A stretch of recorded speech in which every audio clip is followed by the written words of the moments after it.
बिस्मिल्लाहिर्रहमानिर्रहीम। अस्सलाम वालेकुम। मेरी दुआ है कि अल्लाह पाक आप सबको अपने हिफ्ज़ व मान में रखे और सेहत व तंदुरुस्ती के साथ रखे।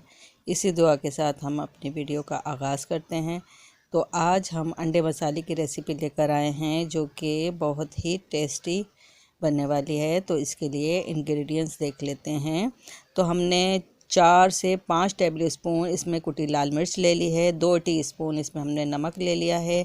2 टीस्पून हमने काली मिर्च का पाउडर ले लिया है। 2 टीस्पून हमने गरम मसाला ले लिया है और 1 टीस्पून थोड़ा हल्का, ज़्यादा भर के नहीं लेना, अजवाइन का।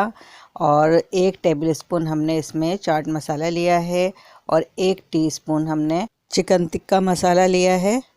इसकी जगह लाल सुर्ख मिर्च भी ले सकते हैं।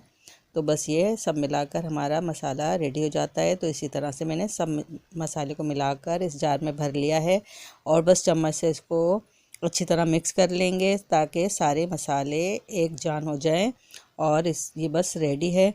तो ये मैं आप क्वांटिटी बता रही हूँ। अगर एक अंडे में हम डालें तो तकरीबन 1 टीस्पून के करीब इसमें डालेंगे। बाकी आप कम ज़्यादा अपने टेस्ट के हिसाब से कर सकते हैं, जैसा आप टेस्ट चाहते हैं, ज़्यादा स्पाइसी या कम। 1 टीस्पून आप एक अंडे के खागीने में, एक आमलेट में आप डाल सकते हैं। और ये जो है हाफ़ फ्राई अंडा मैं बना रही हूँ। तो वैसे तो हाफ़ फ्राई में काली मिर्च डलती है, लेकिन मैं थोड़ा इस तरह से बनाकर खाती हूँ तो मुझे बहुत ज़्यादा टेस्ट आता है। तो मैंने कहा मैं आपसे शेयर करूं। और मेरे कहने पे आप एक दफ़ा ये हाफ़ फ्राई ये अंडा इस तरह से ज़रूर बनाएं इस मसाले से, तो आपको बहुत ज़्यादा ये टेस्टी लगेगा। तो ये मैं इस तरह से तैयार करती हूँ। मसाला डाल के ऊपर से गरम ऑयल डाल देती हूँ तो अच्छा टेस्ट हो जाता है इसका। इसके अलावा दालों को टेस्टी बनाने के लिए भगार के वक्त 1 चम्मच आप ऊपर से डालकर भगार लगाएं तो दालों में भी बहुत अच्छा टेस्ट आ जाएगा।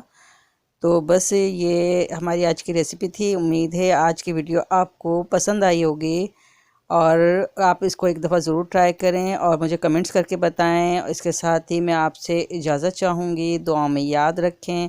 अल्लाह हाफिज़।